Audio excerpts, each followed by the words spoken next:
Hello and welcome to the Goldenrod Podcast, bringing you some of the latest and greatest Pokemon news and a few laughs along the way. I'm Ben, and as always, I'm joined by fellow Pokemon enthusiast Conor. Before we begin, you can jump around the podcast by using the timestamps in the description below. Conor, happy Thursday. Happy Thursday. It's been a little while. I'm sorry. I will tell you, though, since I messaged you yesterday and was like, hey, I might not be able to record tonight, haven't slept since then. Oh, wow. How are you powering through? Sheer determination and enjoyment and caffeine and the thrill of talking to you, mate. That's how I'm going to power through this. Great. It's mainly the caffeine, though, isn't it? No, that's fair. I put the caffeine down a couple of hours ago. I'm on the water now. We're fine. You're on the water, right? So you're not going to crash halfway through this podcast. We'll find out. Last time I did a recording and I'd been up all night, I got all the way through to the games section and then my brain stopped working, if you remember correctly. Yes, I do. I think you switched off during one of the Guess the Pokedex entries and you were just like, can you repeat that one? I was like, okay, I guess. Can I have it again, please? My brain stopped working. But yes, no, we're doing fine. How are you, buddy? I'm doing very well. Life is going really good. This is really sad, but I'm on a bit of a health kick at the moment, mainly because I've got a wedding in August, and I want to look in shape in some way. So cutting down on all the rubbish and whatnot. Although I did have yesterday off because my daughter's school was on strike, and we baked some cookies, which was really nice, but not exactly great for the waistline. And even better news, I'm finally getting fiber internet, which means I'm going to have good internet at long last. You haven't had fiber? Fiber only became available in my area. It was either at the start of this year or the end of last year. So, yeah, still been going on the old copper wise. However the internet works. That's horrendous. Yeah, I'm sat here going, I don't think 100 meg download speed is enough. Maybe I should up it to 300 meg. And you're like, I don't even have fiber yet. So you want to know what my upload was? Oh, give it to me, please.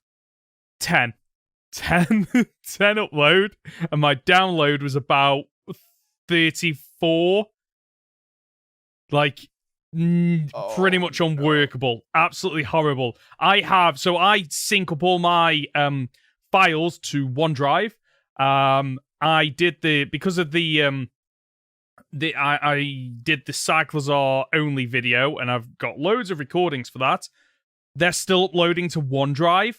They're still uploading that long. It is absolutely ridiculous. It is horrible, and it's absolutely infuriating when in the past me and my friends have just been like, oh, should we have a game now? Let's play some games. And we're like, oh, let's play this game, and they all download it. Theirs is downloaded in about 10-15 minutes, and I'm sat there going, yeah, I don't think I can play that tonight.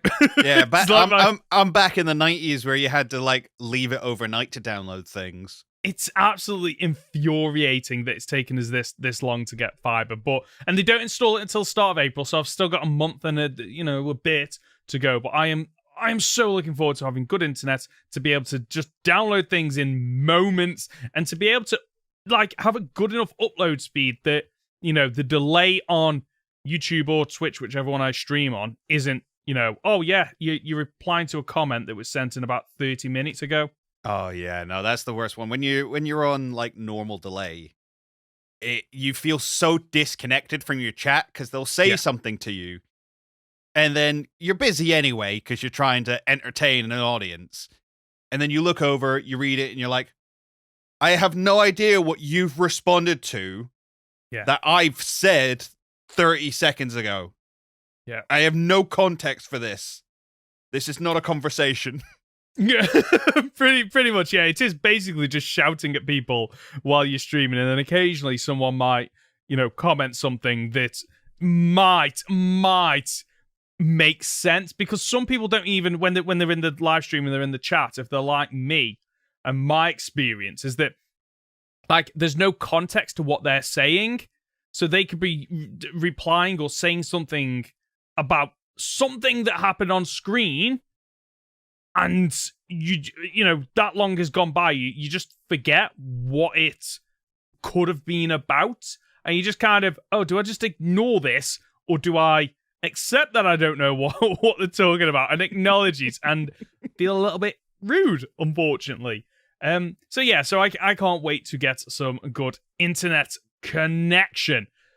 Should we jump into the news?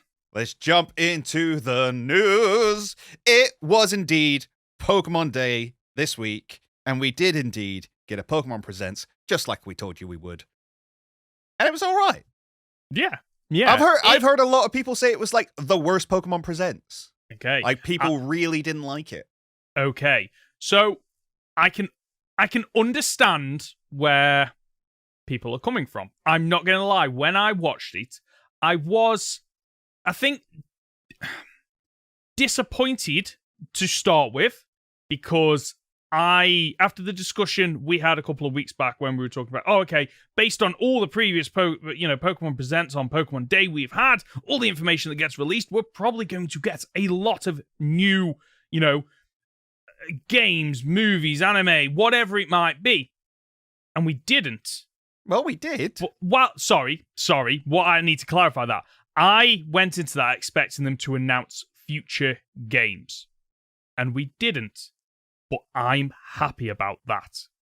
Okay. Because it might mean that maybe, just maybe, they're slowing down. They're thinking, let's take a step back. Let's not just throw out the next big game or the announcement of future installments of Pokemon that is coming. And maybe they are already working on it. They probably are. But part of me just hopes that maybe, just maybe, they're realizing that pumping out so many games so fast is leading to a declining quality, and maybe the right thing to do is to take a step back, evaluate, and maybe just slow down on the production of Pokemon content. That's fair. To be fair, so in case you didn't know, we did get DLC released. Announced for release. Mm-hmm. At the end of the year. The first part comes in fall, and the second part comes in winter. However, there's like an early order bonus of the Zoroark. It's called an early purchase bonus, which is different to a pre-order. And that ends in October. So one assumes that the game will be released sometime around the end of September, start of October. Is that the first part of it? Is it just one big... So it's one big DLC.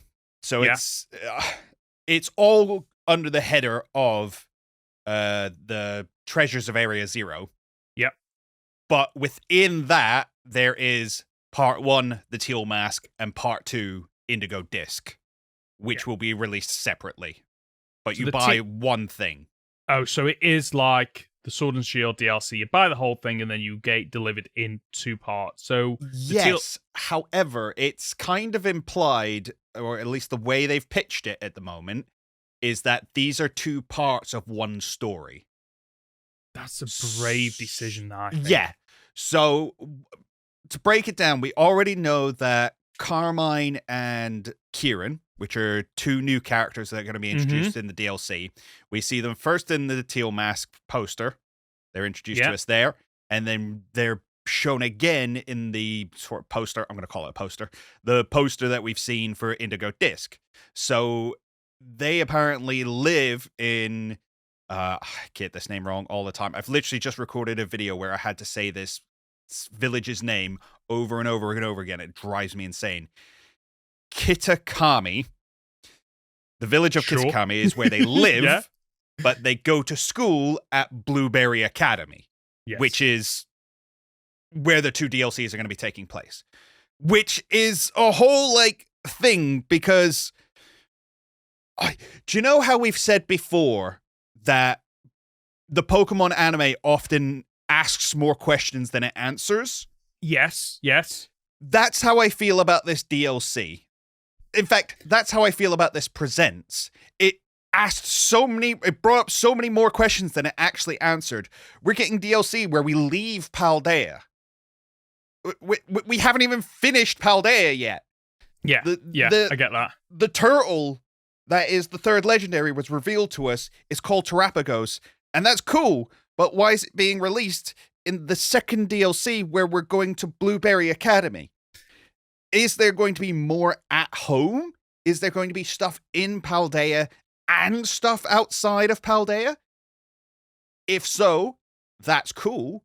If not, what's the connection? I'm just so lost. And the same thing is for the new releases of the Paradox Pokemon, but we'll come back to that, I think. What were your thoughts on the DLC announcement?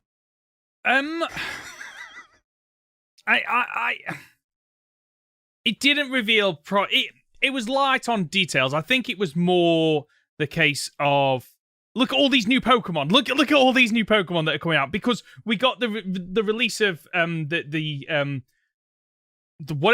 turtle that you just said, Terrapagos. Terrapagos. Yeah, it's from like Terra, as in like Terra orbs, and I assume Galapagos. That makes sense. Like the Galapagos Islands. Yep. Then we got Orgapon, which is Ogapon. Then we've got Okidogi, Monkey Dory. Yeah. And Pheasantipity. So on top of the 2 Pokemon that were released on the day of the new Paradox Pokemon. So we had 7 Pokemon just thrown at us.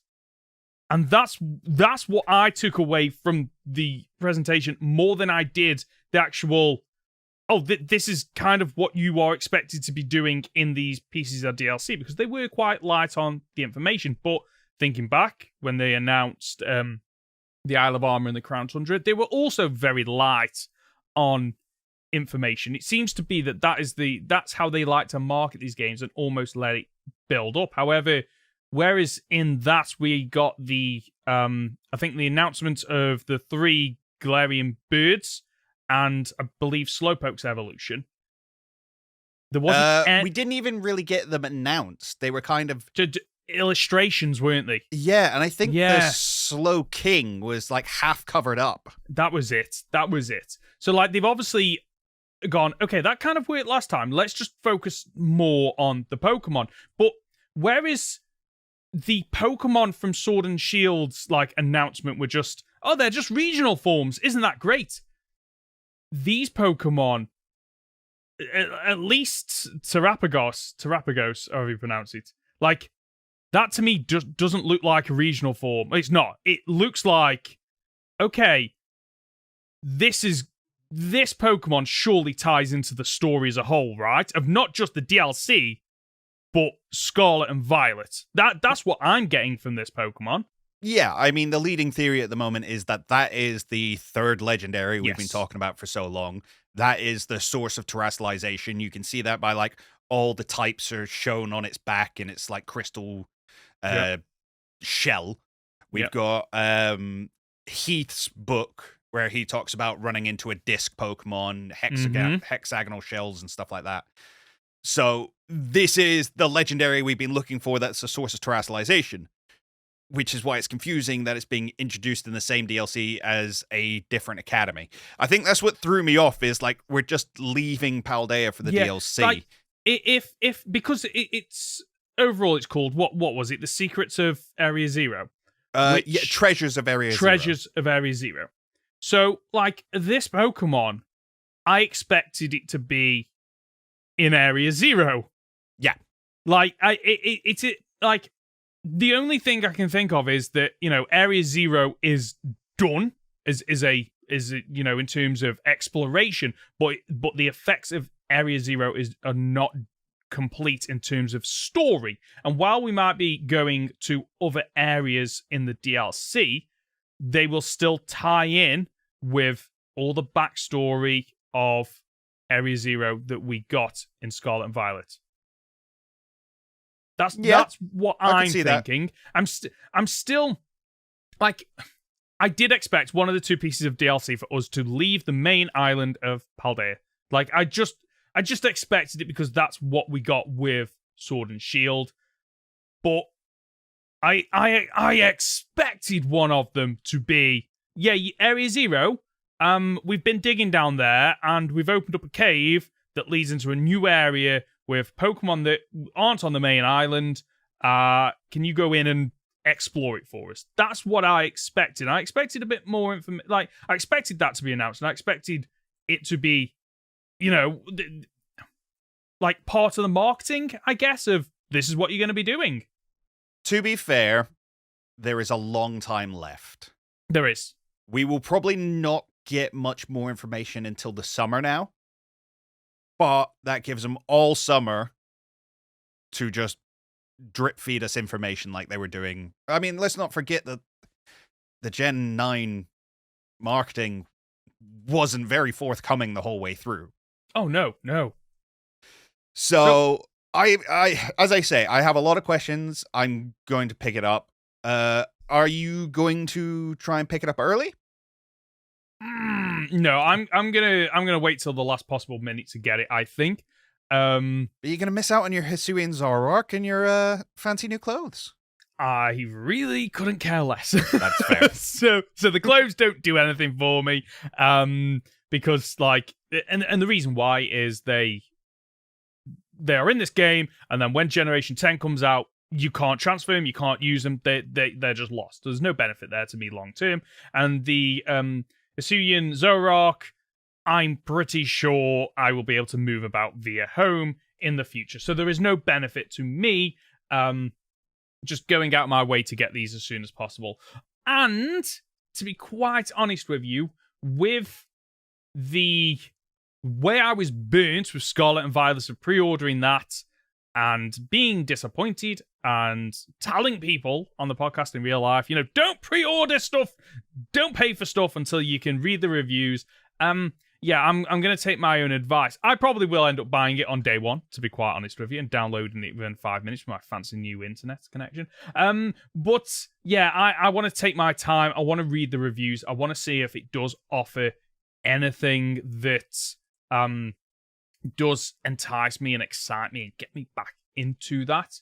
I've got a question for you. What do you...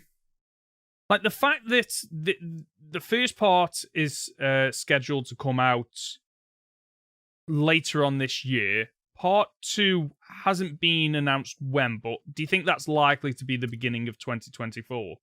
No, winter is what they've said. So we're getting the... Winter 2023 is what they've said. Interesting. So that means... So... what I said earlier about, they're slowing down and all that. So chances are 2024, we're getting another Pokemon game, right? Probably, yeah. But if we don't get one in 2023, does that pan out the same way it did with Sword and Shield with the DLC? Yeah, Sword and Shield, they did the DLC the year after Sword and Shield came out. It was 2020, wasn't it? Yeah. And then we got the remakes of Diamond and Pearl. And Legends Arceus technically came out last year, but we also got Scarlet and Violet last year.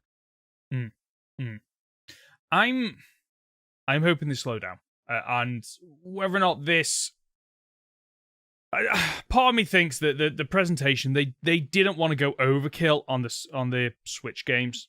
If any of them, if any more are in development, why try and do too much and risk, overloading people and worrying people about, they're doing too much again?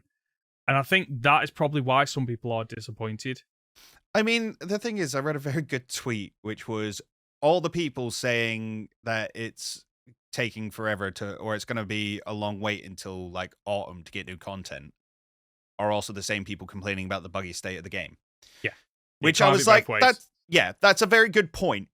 However, I was still disappointed that we haven't had any update to the bugginess of the game. That's not true. The update did come out and did apparently fix like the game crashing, which is great. Great. But that's like it should have been there on day one kind of thing. Yeah, you don't take that long to roll out a fix to something that is game breaking. Yeah. Unfortunately. Shall we move on to the two Pokemon that were announced and you can already get? Well, did you want to finish talking about the other ones that we were talking about still in the DLC? Yes, actually, yeah, I completely forgot about them. Yeah, so we did Terrapagos. Yes. You've then got Ogerpon and Okidogi, Monkidori, and Pheasantipity. which, if you need an easier way to remember, it's Okie Dokie, Hunky Dory, and Serendipity. That's the one. Oh, okay. I don't know why they're named after that, but there you are. So these are the heroes of Kitakami, a trio of Pokemon who protected the land in the past. Yeah. From so what? My current theory is that it seems to be following the story of Momotaro. This is not just my theory. Lots of people have pointed this out. It was actually a viewer of mine who pointed it out to me the first time. But the story of Momotaro is basically a young boy who is born from a peach, goes to fight an Oni, or a castle full of Onis, which are like Japanese demons/ogres. And along the way, he picks up a dog, a monkey, and a pheasant who help him out. So it seems to be following that story where an ancient hero used these 3 Pokemon to fight an Oni or an Ogre-pon, most likely. And maybe it's going to follow that story. Maybe there's a twist on that story because they know people are going to recognize that and they're going to, be like, aha, you thought this, but also this. But we also see within that video, there's like masks. Masks are a big theme. Obviously, it's the Teal mask is what it's called. We see Ogre-pon has a mask on his face. He's got this like Majora act on. We love to see it. But if you watch, there's also a stand that's selling lots of masks in the trailer. And you've got the Pikachu and the Eevee, and down in the bottom right is what we can assume to be Ogre-pon. But then there's also a dog mask, a bird mask, and a monkey mask. But they don't look like these Pokemon. They look like freaking Power Ranger versions of them. So, I did notice that, yeah. So I'm under the impression that these 3 Pokemon are either going to be like... So I'm stuck as to whether they are starter Pokemon or not, because they look like Fire, Grass, Water types. So and this is like a new region, even though they're not calling it a region. They're very specifically calling it a land. Don't know why. Maybe it's to not give off the hint that, hey, you get to go visit a whole new region. It's not. It's smaller scale than that. Please don't think you're getting a whole new region. So are they the stars of this land, or are all the 4 that we've been introduced to so far actually just legendary Pokemon? And these are Pokemon of legend. Sorry, my brain is working in circles. To bring it full the way around again, my idea is that what we see, what the official artwork we've had so far, is like a starter, but the legendary versions of them adopt the mask that we see on the towers, on the stalls. So they go like full Power Ranger. Okay, that's their legendary mode. That hasn't been seen for many years. Right. That's my current working theory. Okay. That would explain, because like it would be like, it mentioned that they protected the land in the past. I've got a feeling that we might see something a bit similar to Sword and Shield, where Zacian and Zamazenta protected the land in the past, but it was that long ago. It's fallen into legend and then myth, and nobody is quite sure who the heroes are, and they believe it's a human. So could we get something similar in this, where we need the heroes of the past to come along, but no one knows what these Pokemon are, and they happen to hand you a starter, and it's one of these 3, and then you equip the item much like the rusted swords you did in Sword and Shield to change Zacian's form.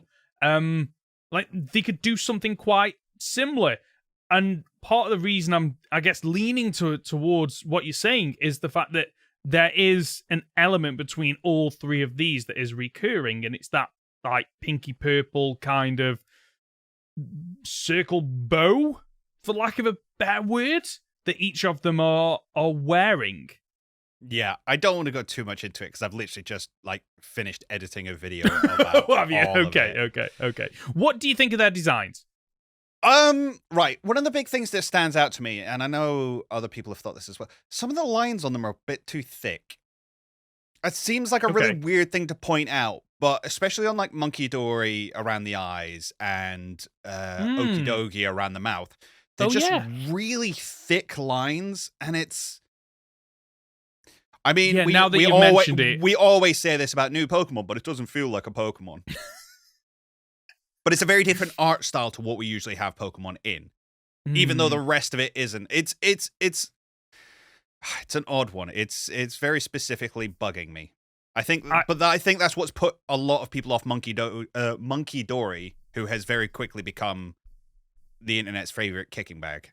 Oh, poor little Monkey Dory. We go through this all the time with Pokemon. If new Pokemon the artwork gets released, they don't look like, the Pokemon that I used to know. And they always come out and they look great in game. And, that has happened with Scarlet and Violet with some of the Pokemon. I remember seeing the artwork just thinking, that just doesn't appeal to me, doesn't work. But then in game, it does. And I imagine these Pokemon will be quite similar. Once you see them in game, you'll think, oh yeah, they work. I understand that. Have we got any more information about this Ogerpon other than the fact that I'd imagine it's obviously tied very heavily into the name of the DLC, the Teal mask. Do you think he's going to be an evil Pokemon, or is he just misunderstood? I'm leaning more towards misunderstood. Yes, I agree with you there. Because we don't typically have out-and-out evil Pokemon, or, they might be mischievous, or usually there aren't any evil Pokemon. They're just understood for the most part. Most of them are forces of nature, yes, if anything else, which is a trope in like Japanese media anyway. They realize forces in a physical manner. Yeah.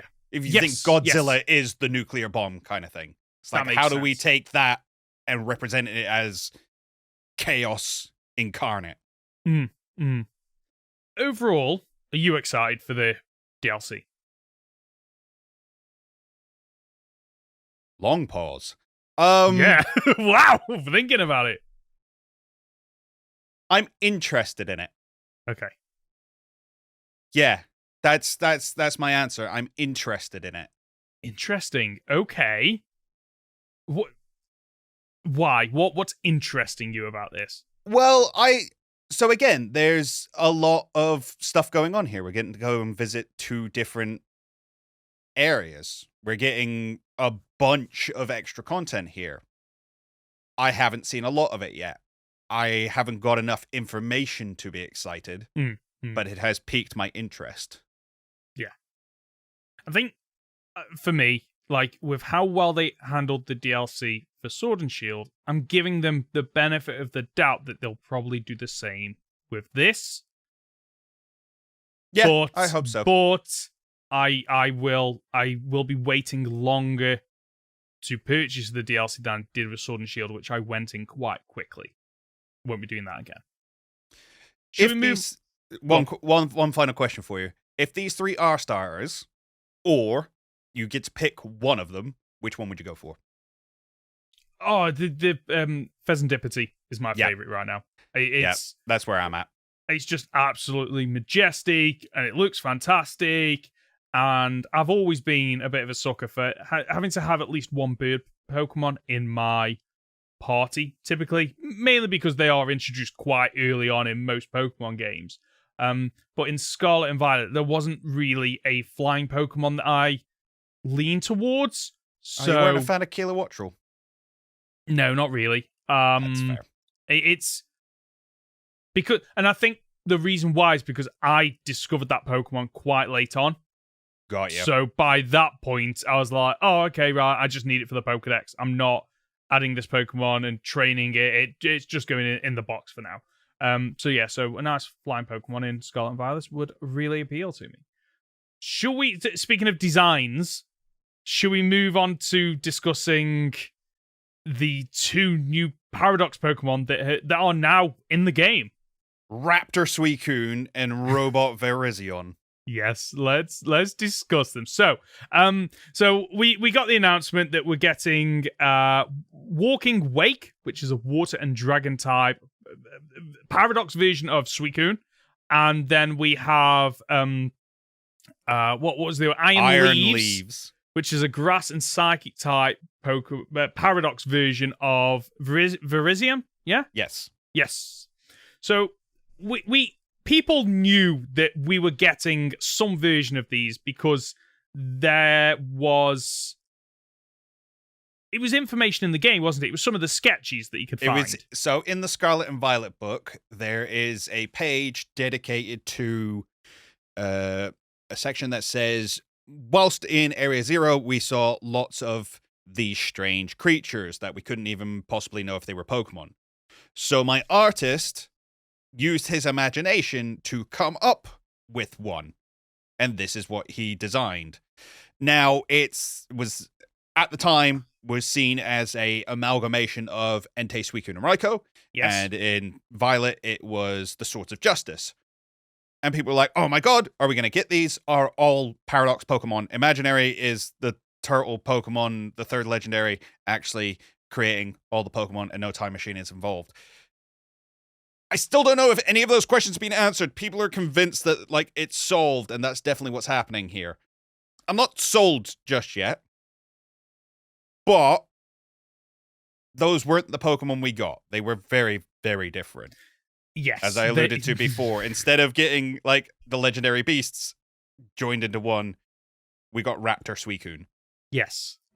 So, at first, okay, I've come around on Walking Wake, because when that was announced, I was like, what is this monstrosity? It is one of the strangest looking Pokemon, mainly because it's taken elements of Suicune. I think that is what has thrown me, because Suicune's majestic. It runs on all fours. It's got the flowing water elements, and then you've got this thing, for lack of a better word. But I've come around on it. After seeing it in game, I'm thinking, I quite like this Pokemon.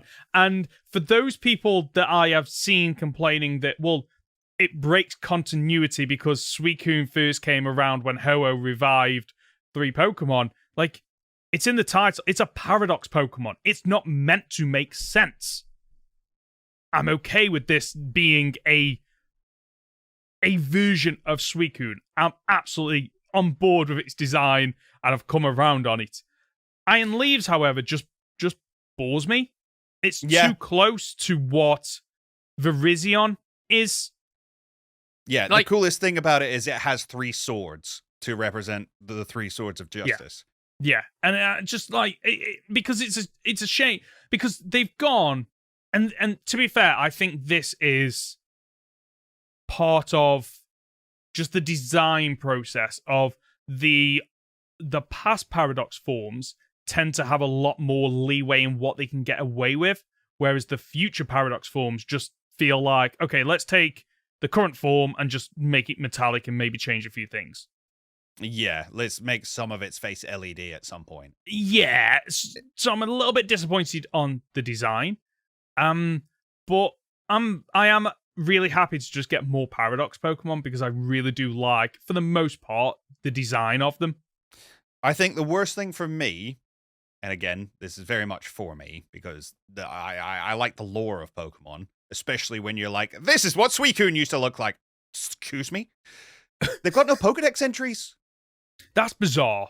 Like, and the only reason I can think that this is the case is because, coming back to the whole Dexit thing of, okay, you get there's no national Pokedex anymore, so if it isn't in the core game, then it just doesn't get a Pokedex entry, which I don't agree with. Like, the whole point of Pokemon is collecting them and finding out more about them, and how are you supposed to do that when you don't get them and then get a Pokedex entry? And the only thing I can think of is we're going to get mini Pokedexes in the DLC, and these 2 will be part of that. That's fair. I find it very odd that they just dropped these. So, yeah, I in agree. The fact that there's no story here other than, like, hey, these are not the Pokemon from the book. We have no other information. We just have them now. Like, we know their moves and stuff. That's really cool. It's cool that, Hydro Steam and Psychic Blade, I've forgotten entirely what it's called. But I know Hydro Steam is now a water-type move that gets powered up in the sun. Very cool. It also learns, like, fire-type moves. Very cool. Give me the lore. just want the Pokedex entry. I'm infuriated, mate. The fact that they haven't given us a story for these Pokemon at all. Yeah, like it does confuse me because like I get the reason why they've dropped them in Terror Raids because it keeps you coming back and playing the game and grinding out the Terror Raid system maybe to get better versions. Fine, I get that, but like, why not just program in a quick conversation with people in oh, we need to go down to Area 0. One of the machines is acting up, which we thought was offline since the incident. And then you go down there and you just come across this new paradox form. You're like, oh, okay, right. This is opening the way to, there are still questions that we have leading into the DLC. I just don't, the just dropping of them feels like we've not earned them, to be honest with you, but also it feels lazy. I think that's the key thing. It's lazy. It's just, okay, let's not add a story. Let's not add them as part of a free mini DLC. Let's just throw them in the game and then let people do whatever they want with. And then the problem is, like, I've only done a couple of raids and, like, they don't feel earned. Like, yes, I beat them and I caught them, but they don't feel earned. Yeah, that's fair. I mean, the thing is, as well, they're 5-star raids, which, for anybody who's been keeping up with the raids, is nothing. Yeah. Luckily, I don't mind it so much because I haven't been doing the raids, so I don't have any of my Pokemon up to level 100. I think my highest level Pokemon when I went to go do these was like level 70. And I was like, okay, these are at level 75. I'm still quite low. I managed to get them because, put a word out to friends online and they come and carry you through it. It's great. Yeah. Pretty much. What we got from Pokemon Scarlet and Violet in the presentation was about what I expected.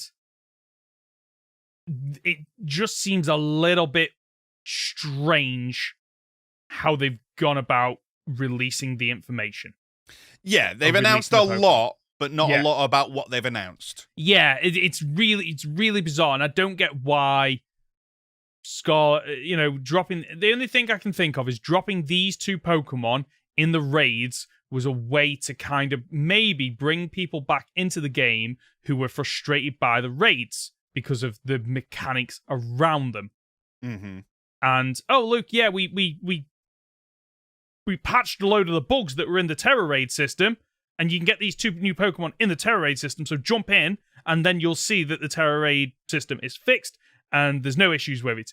I jumped in, and I still had some of the same issues of, the timer bar going from half to a fraction of the amount that was left. Like, I was still experiencing issues. It didn't run any more smoother for me, so... It's not what they were trying to... a lot of people fainted. So at that time, one Pokemon fainted, and then they didn't come back in the 5 or 10 seconds. Like, they were gone for a long time, and then the timer just went from half to next to nothing. And I'm just started thinking, oh, I thought we had this in the bag, and now it's not going to happen. So, yeah, that's the only reason I can think for them releasing it as part of the Terror Raid system is to kind of address give people an opportunity to address some of the issues and go, look, we have done something, try it out. But it didn't win you back. Didn't win me back. I only did a few, and then I got frustrated with the system. To be fair, I got more frustrated with randos coming in and just spamming the same attacks. I'm like, you can literally buff your allies and heal. Why aren't you doing that? And then obviously losing. So thanks guys. Thank you. Are you still playing with randoms? I am sometimes. Ben, most of the time. Randoms. I know. I need to reach out. That's half the reason you're not having any fun. Probably. That's what I need to do then. Reach out with people that I like playing with. Should we move on to Pokemon Go? Yeah. What about Pokemon Go? The announcements of that we can connect with Scarlet and Violet, so you can connect Pokemon Go to Scarlet and Violet. Well, you will be able to. You will be able to, sorry. When Home releases at the early this year? It is early this year. Give me an announcement date. Yeah, give me that. Yeah, where's that? And we're finding out a little bit more about, Gimme Ghoul is available in the DLC. and you can spin the Pokestops to get the coins. There's going to be a golden lore module that basically increases the odds. And to be honest with you, this is just more busy work in a game that I'm slowly being turned off from. But it's okay, because soon you won't even have to look at your phone to play Pokemon Go. Because we're getting the Pokeball Pokemon Go Plus. Which, fine, what, like, this is just infuriating at this point, because, like, I have been a defender of Pokemon Go, mainly because I just play it as a free-to-play, and I'm not that fussed about competitive or doing going to the biggest city, Manchester, Birmingham, Liverpool, Chester, whatever is close to me, and trying to just grind out those raids, okay? I took part in the recent Kyogre and Groudon appearing at the weekend, I think it was, and like managed to get 4 or 5 invites to remote raids that had about 12 people, and I managed to get a couple of the Pokemon. Fine, whatever. I enjoy it for what it is, but I don't even log on every day. But the fact that despite the issues that we spoke about last week, they have the audacity to release this new, accessory on top of, you can Pokemon Go will collect your data from Pokemon Sleep as well. Just leaves a bit of a bad taste in my mouth. Like, there's just so much going on with it that isn't for the good of Pokemon Go at the moment, is my opinion. But Pokemon Sleep got announced. Are you not excited? Are you? Not really. No, I'm not going to use it. Like, but we've been waiting for it for so long.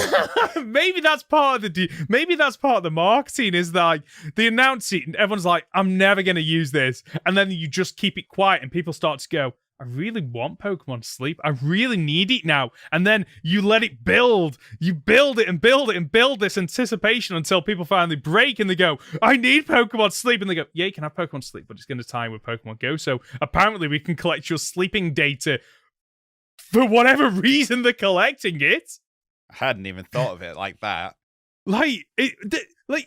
It's not pitched that way. Obviously, it's designed to be like you can track your own sleep. So if you're like me and wake up at 5 in the evening and don't sleep until to be determined, like you can have a record of it. I don't know why that helps. I actually don't understand the point of sleep trackers. But this one's going to allow you to get different Pokemon that sleep in the same way you do. Which I don't know if they have Vigoroth in the game, but that one. I have used a sleep app in the past, mainly because like my understanding is the way that alarms wake you up at a set time every day can explain why some days you feel like utter rubbish waking up, because you go through deep sleep and light sleep. It's called, I think, the REM cycle. So ideally you want to be waking up when you're in light sleep. Because if you wake up in a heavy sleep, then you're feeling groggy, your body isn't awake. And the app that I used to use basically tracks when you're in these sleep patterns, and then it sets, the alarm goes off in a 1 hour period when you're in a light sleep. So you wake up feeling better.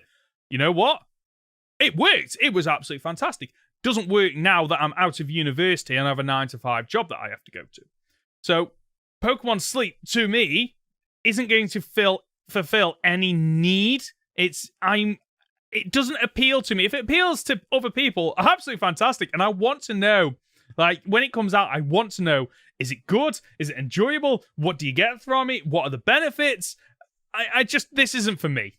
I'll tell you what then. Okay. I will be our guinea pig. Okay. I will be the official Goldenrod guinea pig for Pokemon Sleep when it comes out. Okay. And I will give you weekly rundowns of how good it is. Yeah, sure. You sound very excited about this. Let's do it. Let's do it. Should we move on to the brief, the very brief trailer we got for Pokemon Concierge? Yeah, we didn't really get a trailer, did we? Not really. Psyduck waddled up, and then a woman was there. That's like, okay. I mean, it's cool. Stop motion Pokemon. I'm all for it. Yeah. I love stop motion. It just makes me think of Wallace and Gromit that I used to watch as a kid every Christmas. And, I have nostalgia for that kind of I want to say animation style. I don't like, because I know stop motion can be done in computers nowadays. So is that stop motion? Yeah, I guess so. But I don't know if this is via, is it clay models? Do we know, or is it? I don't think that's been revealed, or at least it wasn't in the announcement trailer. So However, the studio behind it, Dwarf Studios, do seem to be mostly digital. In fact, I went trying to look for their previous catalog, and the most recognizable thing on there is they did a Monsters, as in like Monsters Inc., but not Monsters Inc. They did a Disney Plus spin-off for that. So they got some stuff under the belt. I've not watched it. I can't comment on it. It's one of them that I like. Out of a lot of the stuff that was announced, this is the one that I was like, oh, I know I've not seen a lot of it, but I want to watch this. I'm looking forward to this. Yeah, I'll check it out. I'm always up for new stuff when it comes to Pokemon. I can't say much on it because I didn't see much. No, true. And what about the Pokemon Trading Card Game Classic that we got revealed? My initial thought, unfortunately, when I saw it was, hey, Pokemon have noticed that base set are worth a lot. They want some of that money too. What? A company that wants more money? What? It's not even just they want more money. They want the big money. They want the big money. Yeah. So they're going to sell new cards and rate them as valuable as the old cards, even though that's not how the card market works. Yes. But somebody's going to buy it. Don't get me wrong. Like, the damage counters look really nice. Oh, they look amazing. I'm not convinced by the spinny ball thing, which I assume is supposed to be you flipping a coin. Yeah, that was a bit. That's a little bit like somebody sat too long at a roulette table and was like, I want one of these. Yeah. But it all looks very smart. I don't know if it's going to come with cards. I must admit, when I was watching it and I saw them playing, I was like, how are they making the classic deck with all this new, this really beautiful looking card mat or box, whatever it is, and the damage counters which stack up, absolutely amazing. Love it. How are they making it look so boring? Like, you're just swapping between these two players, like moving cards. And I could understand if like it showed you over the shoulder shots of the cards. You're like, I recognize those cards, but you didn't really get that. You get the occasional flash of, oh, that's a base set. I get that. But like, and I get part of me gets why they're releasing this. And let's be honest with you, everyone's going to go, I want that Charizard, but it's never going to be the same as that Charizard back when you were a little boy or girl that you could never get your hands on because it's not a base set version of it, unfortunately. Yeah. Do you know what really wound me up as well? It ends, right? He's got his Charizard down. He's got 2 fire energy. He pulls double colorless, puts it under Charizard. Wait, that won't... And then just looks as if he wins. And I'm like, no. You still can't attack. That's not how that works. Why did they do that? Why? I don't, like, literally why? That's not how that works. And there might be someone screaming in the comments going, actually, in this one particular instance, that maybe, but I had to double check that it was double colorless, and it was. And it didn't have any extra effects on it. It just wouldn't work. He didn't win. That's brilliant. I'd love the design, but other than that, will I buy this? Probably not, because it's probably going to be way too much for my price range, unfortunately. But you get a portable 2-player game board, complete with card placement zones and all the stuff you would expect on a game board. And it has 3 compartments for your decks in the middle. Yay. Yeah. There is an audience for this out there. I know there is. It's not me. Okay, I've got the base set. I don't need it again. I would get more enjoyment looking at my base set from when I was a kid that is scuffed and marked and damaged, and I've got a Charizard that's probably rated 3 or 4 if I sent it off evaluation. I'd much rather have that than a brand new shiny one because it means something to me. That's fair. But you do get brand new Ho-Oh EX and Lugia EX. Because apparently these aren't base set decks. They've just got base set Charizard, Blastoise, and Venusaur in them. Interesting. Okay, right, I'm on board. I'm buying it. toolbox for storing your stackable damage counter. Sorry, I'm just reading through this now. Okay. 3 Pokemon TCG decks. Oh, so you do get the 3 decks with it. They feature Venusaur, Charizard, and Blastoise as newly printed cards, and 3 deck boxes. Yeah, well, I'm going to wait to see a price on this one. Yeah, because don't get me wrong, the thing, I quite like fancier boards and stuff like that. I do. I'm one of these people who will go out and buy a nice deck box because if I'm going to carry my stuff around, I want a nice one. When I was at Worlds, I bought a very nice set of damage counters for more than I would usually pay on damage counters because it was really nice. I'll see on the price. How much do you think it'll be? Right. Okay, let's have a look at this. So you're getting 2 EX cards plus 3 decks. So minimum, that's like 30 quid already. Okay. And that's absolute minimum. I'd probably push that closer to... depends on the power of the decks. They're probably not going to be very good. They're probably designed to fight each other. Yeah. So closer to 30. Then the damage counters and all the design that goes into that could easily be another 30. Plus, you've then got the game board, which in and of itself will add another tenner. Plus, the fact that it all falls down into a compartment and carrying it and stuff like that. I think you're talking probably 100 quid on this. I think you're talking double that. I really do. Really? Okay. Yeah, I think they'll look at all that, go, okay, how much did it cost to build and make? How much are these classic cards going for? Right, let's put on a bit of Pokemon tax, shall we? Let's go for the big money. And there probably won't be a lot produced, and they're hoping that loads of people buy them as collectibles, probably thinking, oh, I'm buying this because it'll hold value and I can sell it on because Charizard is worth a lot and all these base sets are worth a lot. And I think... Oh, you think it's a trap? I think it's a trap, personally. And loads of people will buy them and then go, oh, these aren't worth... No one, I can't, sell these on at a profit. No one is buying them. Oh, I've just, buggered myself. It's a thought. We'll see. We'll see what happens. See. I know there will be people out there who want it, and yes, there will. More power to you. In fact, I hope you can get them. I hope you can as well. Yeah, definitely. Was there anything else you want to talk about from Pokemon Day? Yes. One big thing I want to talk about is Masters EX.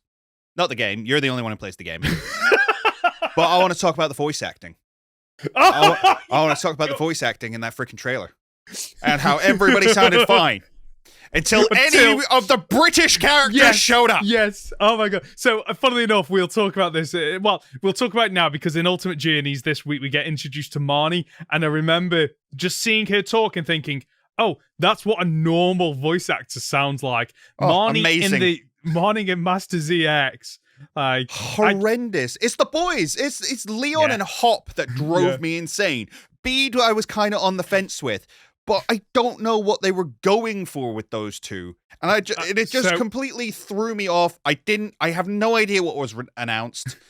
I have no idea how many gems you can get. I don't 3,000. care because the whole thing was thrown out for me by those voice actors. So literally nearly turned off the entire presentation. It sounds like the people that have done Pokemon Masters EX that have got the people in to voice the Galar region, which is based on Great Britain, have never actually heard anyone from England talk and have only heard people mocking the English accent and thought that's what it sounds like because they sound absolutely terrible. Like, they didn't even... to be fair, it's not the hoity-toity British accent, which is fine. But they tried to do a Londoner and missed it by miles. By miles. It's one of the reasons why I've had to turn the sound effects off when I'm playing Pokemon Masters EX because I use Hop in my team most of the time, and just hearing the accent just grinds on me and grates on me to the point where I'm like, nah, I can't listen to this because it sounds terrible. Yeah, that was it. That's that. There's that, and there's Creepy Pikachu. Get rid of Creepy Pikachu. We don't like it. We don't like Creepy Pikachu. Should we move on to Pokemon Ultimate Journeys? Yes. It's that time again where we continue watching the anime, and this week we're starting with episode 7, An Evolution in Taste.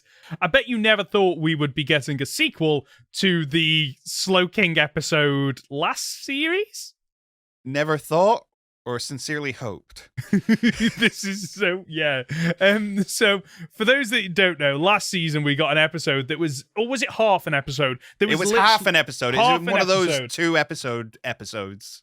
And basically, the majority of the episode was the Shelder from Slow King jumping between Ash and Go's heads, taking control of them, and then the hijinks that occur trying to get rid of the Shelder, and it's jumping between them all. You know, a quirky, interesting episode.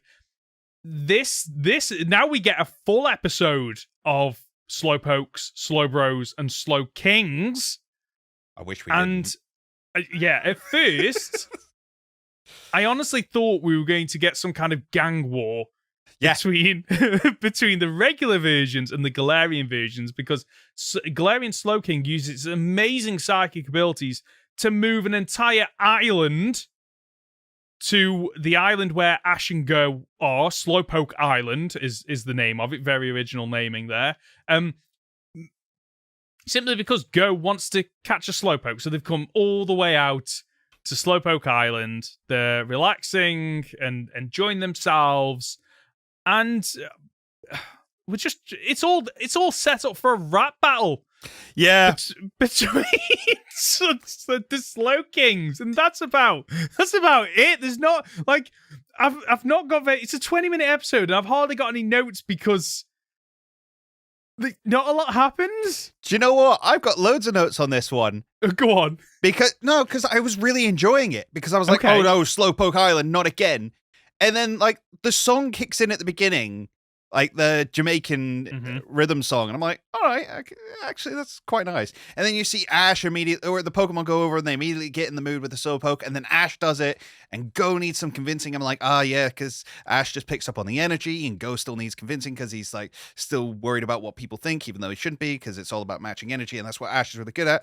Cool, we're getting some good lore here, good character development, and then you get like all the Pokedex entries, even on the little nut. I don't know why a nut has a Pokedex entry, but that was cool. It's fun. And then, there's a rap battle.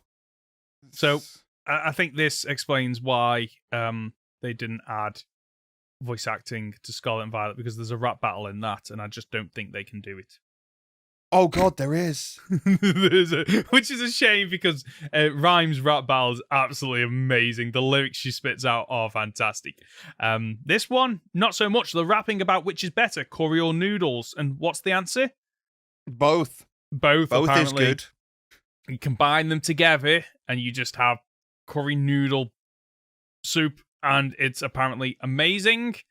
And after all that, the Galarian Pokemon leave. Yeah. That's it. The rapping's really bad, isn't it?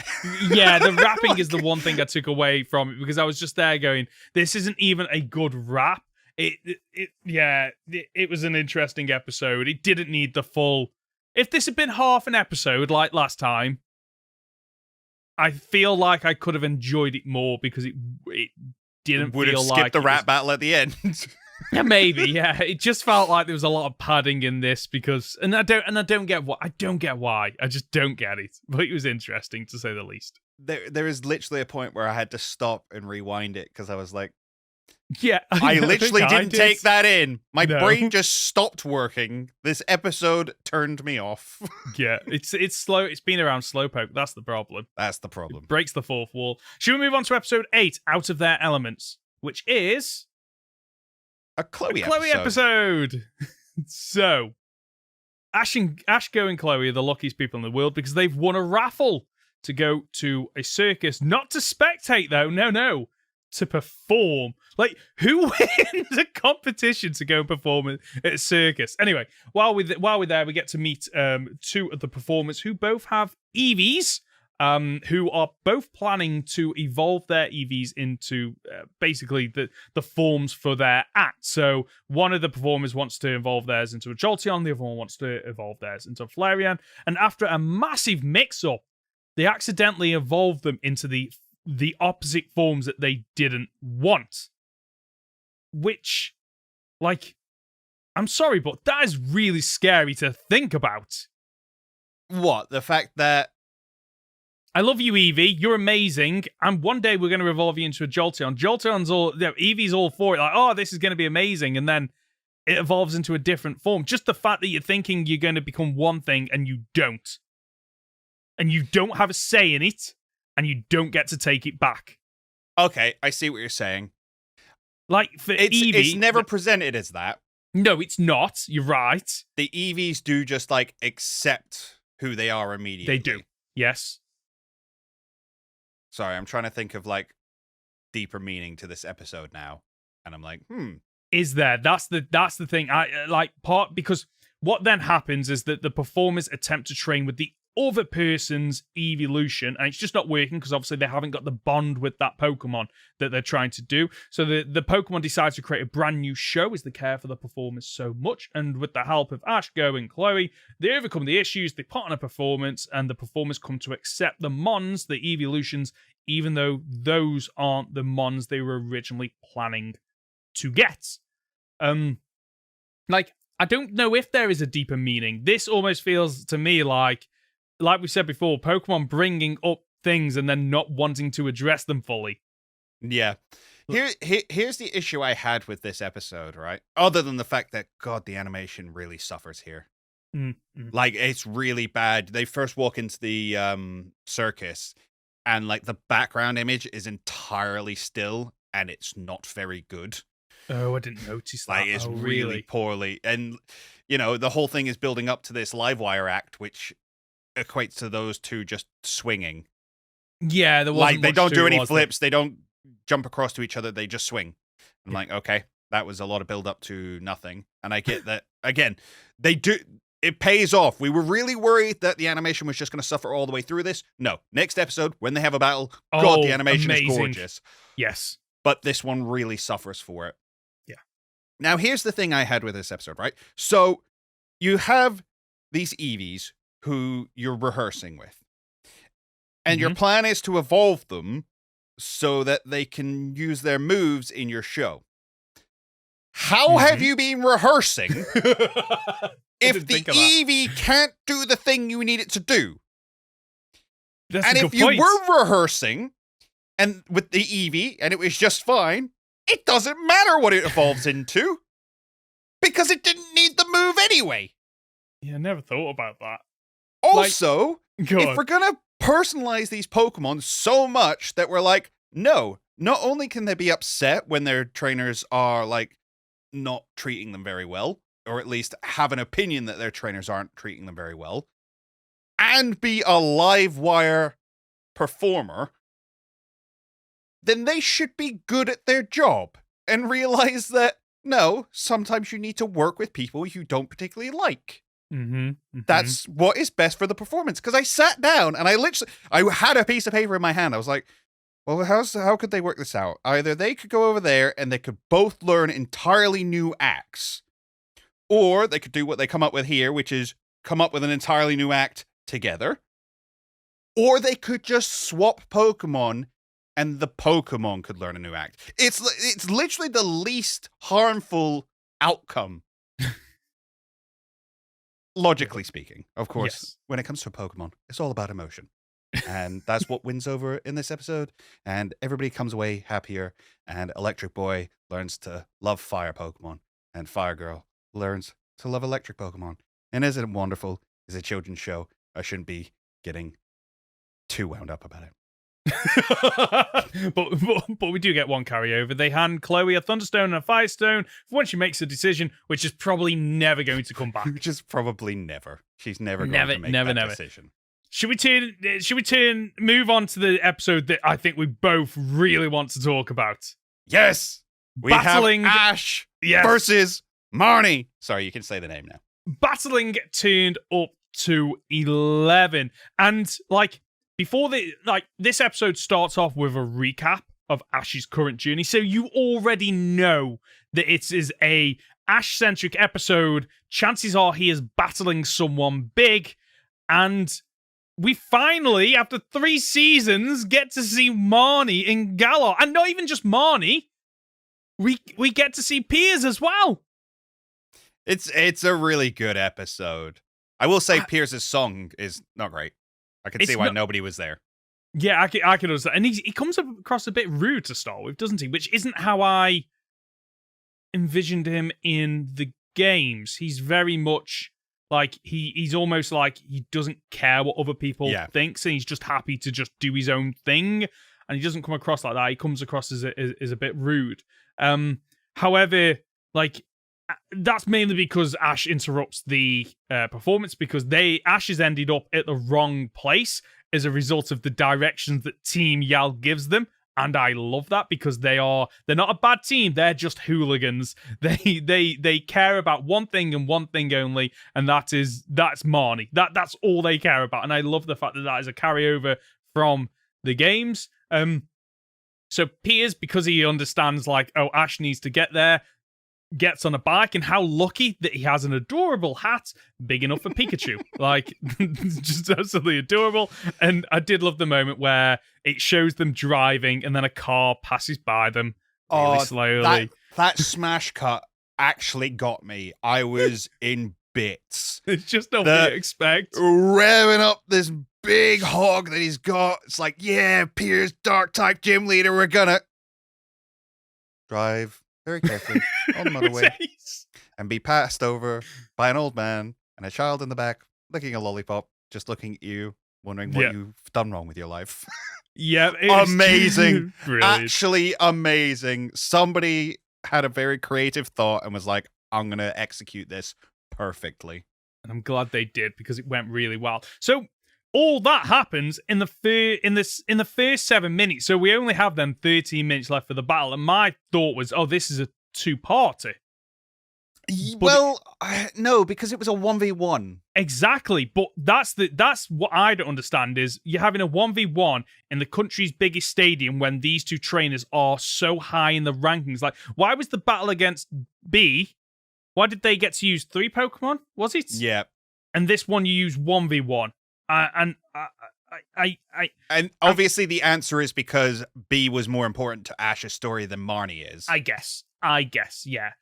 The only thing I can think of I'm trying to look for in-world explanations, and the only reason I can think of is when they host these big tournaments. It's not come together and you get to see these two trainers fight. It's come along for the full day and you will get to see several battles throughout the day. Some of them might be 1v1s, some of them might be 3v3s of the different classes. That's the only thing I can think of, because could you imagine if you paid for a ticket and you got there, it's like, oh yeah, they both only use one Pokemon. Why are you assuming people are paying for tickets? Because when you go see football, which is what's kind of based on with the stadiums, you generally have to pay for the tickets. That's where I'm going with this. But this is also a world that actually has free healthcare, Ben.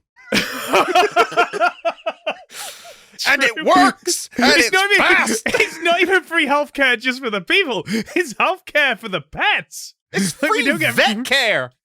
No one has free vet care. No one. This is what the socialists want, right? Anyway, we get the fight, and it's Gengar versus Grimmsnarl, and straight off the bat, I was really impressed with Ash because he starts with Dazzling Gleam, which I didn't know Gengar could learn, and okay, that makes sense. And then uses Ice Punch. He's really showing off this Mon's diversity. And the way I kind of equate it is that, Mons that have greater diversity typically are more powerful or have a greater bond with their trainer who has invested time with them in order to learn these different moves that typically they wouldn't learn. And yeah. Go on. I mean, I was more under the impression that it's like Ash has developed so much as a trainer now that he is aware of what different Pokemon are capable of and knows how to draw that out of them. Yes. Knows that, like, oh no, Gengar, you can learn Ice Punch. Here, let me teach you how to do Ice Punch. I love that we're not just going for the same level up moveset. Yeah, I love that. And we also get to see how full surrender works in the anime, which I never really thought about until this episode. I was like, oh, okay, what is it doing? Yeah. And it kind of like goes on all fours, and then all of a sudden it pops up, and I loved it. Obviously, go on. I was going to say, there's some really nice camera work in this as well. Yeah. I touched on the animation earlier, and you notice from the very beginning that the color just seems different. It feels richer. I don't know how to explain it any better than that. Yeah. But the camera movement is really what sold it. You get the big 3D sweeps. You get the sort of close up that whips into a long shot of the characters as they're flailing arms around. Oh, it's gorgeous.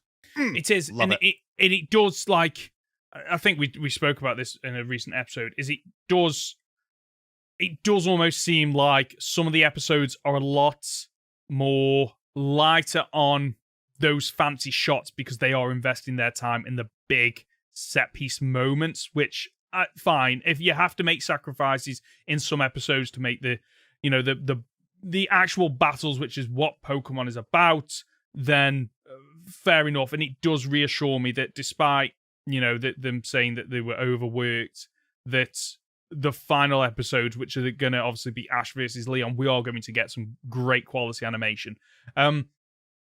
Shockingly, though, Ash doesn't Gigantamax his Gengar against Grimmsnarl, which is Gigantamaxed.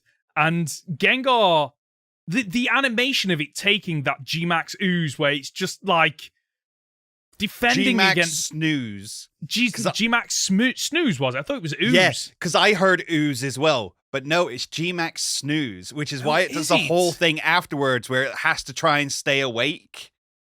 And Marnie turns around and says, "Oh, has anybody ever shrugged off G-Max snooze before?" And I had to look it up. G-Max snooze only has a 50% chance of sending your Pokemon to sleep afterwards. So Marnie is either really lucky or Team Yeller drugging Pokemon.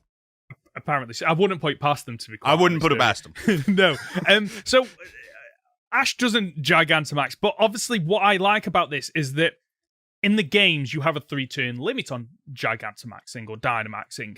And I've always wondered how they're going to play that into the anime. And when Gengar does Gigantamax, Grimmsnarl then returns to its normal form first, which implies that it's not number of turns, but there is a set amount of time that the Pokemon will remain Gigantamax or Dynamax, which I really like that they put that in here. And it just shows that Ash, like, understands that, oh, just because my opponent has suddenly like brought out this, whatever the gimmick is, I don't need to do it at the same time because it might not give me the advantage. The advantage is obviously I'll just stall out the Mon while it's Gigantamax, knowing that eventually it'll return to its normal form, and then I will then have the advantage. So again, we're seeing Ash just like his skills as a trainer, although he does win by the usual nonsense of Gengar swallowing Grimmsnarl. Oh, no, that's perfect. Okay. Because the Dex entry for Dynamax Grimmsnarl says that it's got a portal within its mouth to an entirely different, like, pocket dimension. So it actually... I was watching it, I was like, Ash has used 3 moves, he's got no moves left, he should swallow it. And he did. Oh, yeah, okay. Straight up, because it has this portal in its mouth to another dimension, it could do that feasibly. But we could only ever see something like that in the anime. I love so that. I'm all for that. Because technically it's not. Because technically it's not a move, then, is it? Because okay, right, okay. Although swallow is a move, so. If a Pokemon is running into the mouth, are you using a move swallow, or are you just allowing your opponent to wander? Anyway, so Ash is able to win, bringing him to rank 15. Like, we're getting there, aren't we? So surely there is one more battle before, like, big battle to get Ash into the final 8, right? It's Raihan. It's got to be Raihan. He's not in the 8, is he? So yeah, that would make sense because he is Leon's like rival as well. Yeah, I think that would... If he beat Raihan now, I could see that being enough to get him there. Judging by how much he's, like, leaped all the way up till now, I could see that being his next and probably final fight before the Masters 8. Definitely. Oh, this is so exciting. I cannot wait for the... Like, I don't think I've ever been this, like, hyped to just get to the end of a series and just see how it unfolds. And I know where it ends. I know Ash secures the victory. But like, how does he get there? That's what I want to know now. Because he's what you're telling me is it's not about the destination. Oh, it's about the journey. Whoa! Sorry, I was very proud of that one. Very good. Are we done with the discussing that episode? Anything else you want to mention? No, it's very pretty and the fights were cool. It was absolutely amazing. So, are you up for playing a game? Let's do it. Perfect. In front of me, I have three Pokemon with 3 Pokedex entries each. But Connor, can you spot the fake entry? So, the first Pokemon is Galarian Slowpoke. Pokedex entry number 2. Number 2? Number 1? I was like, wait, did I zone out again? What happened here? Although this Pokemon is normally zoned out, its expression abruptly sharpens on occasion. The cause for this seems to lie in Slowpoke's diet. Entry number 2. Because Galarian Slowpoke eat the seeds of a plant that grows only in Galar, their tails have developed a spicy flavour. And the third and final entry. Perhaps a result of consuming regional fauna, Slowpoke has developed a taste for curry. The hotter, the better. Okay. Wait, Galarian's it's only been in 2 games. I thought I knew one of these Dex entries. Okay, really? And you haven't said it. Okay, I'm going to go with the but curries are in the Galar region. No, but it would have said spicy curry. I'm going to go with the curry answer. Which is the third one. You are correct. That was the one that I made up. I didn't think about calling it spicy curry. Yeah, that was the difference because of course it likes curry. Everything likes curry. It's the Galar region. Well done, well done. So, I've just double checked. The 2 real Pokedex entries, because I panicked, are in fact real Pokedex entries from Sword and Shield. Yeah, fair enough. I don't know why I thought there was a different one. Okay. Maybe it's Galarian Slowbro, which is our second Pokemon this week. Pokedex entry number 1. A Shalder bite set off a chemical reaction with the spices inside Slowbro's body, causing Slowbro to become a poison-type Pokemon. Entry number 2. If this Pokemon squeezes the tongue of the Shalder biting it, the Shalder will launch a toxic liquid from the tip of its tail. And the final Pokedex entry.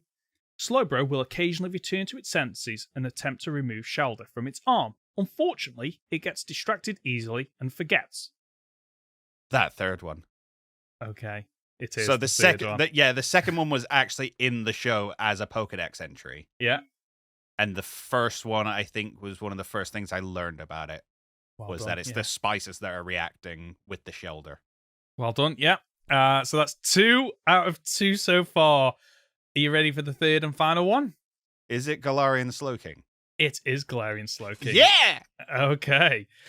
Pokedex entry number 1. A combination of toxins and the shock of evolving has increased Shalder's intelligence to the point that Shalder now controls Slowking. Pokedex entry number 2. Slowking flourishes its cape as it casts incantations that have yet to be fully understood by scientists. In the final Pokedex entry, while chanting strange spells, this Pokemon combines its internal toxins with what it's eaten, creating strange potions. Okay, interesting. You did spells. Well, I say you did spells. Either you did spells or incantations. The first one's true.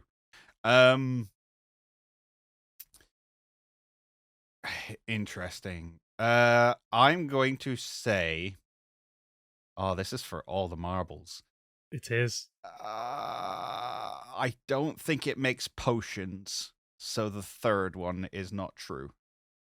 Incorrect. The second one was the fake one. You got that. You were at the final hurdle and you fell. Unfortunately. Yeah, it does in fact make strange potions and chanting strange spells. Darn it. Yeah, which was one that I did not expect. Honestly, the Slowking Pokedex entries are a bit like, oh, okay, I didn't expect that. The fact that Shalder's now the one that controls Slowking and the fact that it casts strange spells. Like, when have you ever heard Pokemon mention spells outside of probably Spiritomb once? Yeah, Spiritomb, yeah. Like, Anyway, 2 out of 3. So close, Connor, but maybe next week. Should we move on to comments and questions? You're laughing already.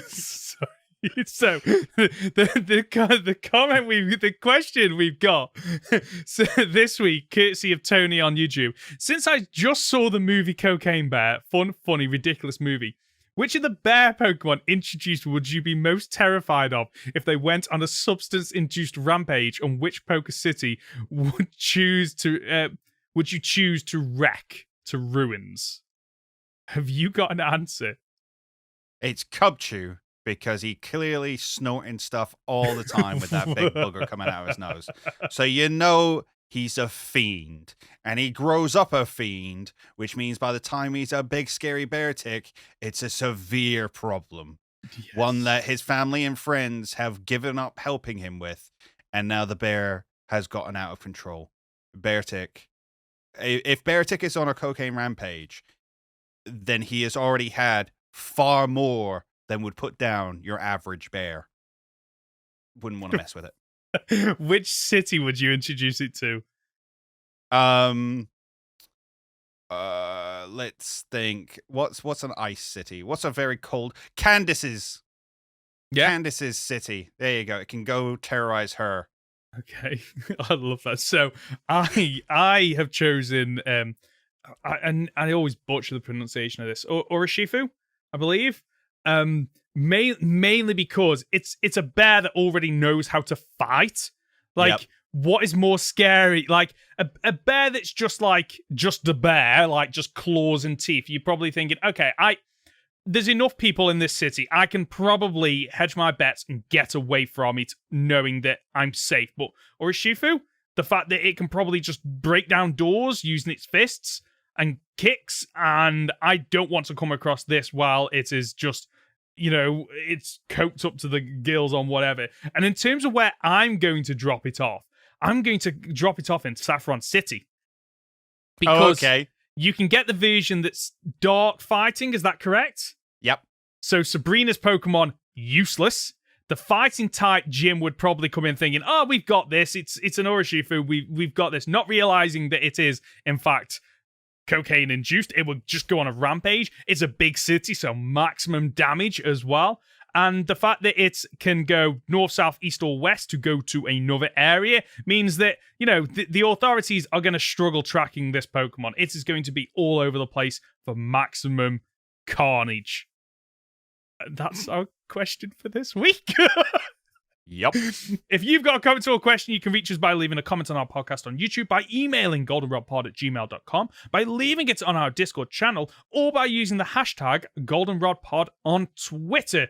One more thing for us to check every week, Conor. What have you got coming up? I have just released that video I was talking about last week about what if gym leaders use terrestrialization better.